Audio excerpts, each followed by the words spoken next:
সর্বপ্রথম কবর দেওয়ার উৎপত্তি।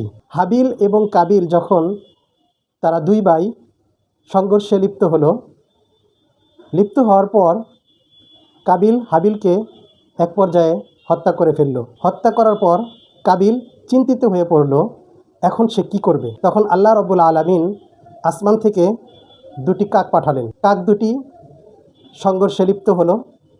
একটি কাক অন্য কাকটিকে হত্যা করলো।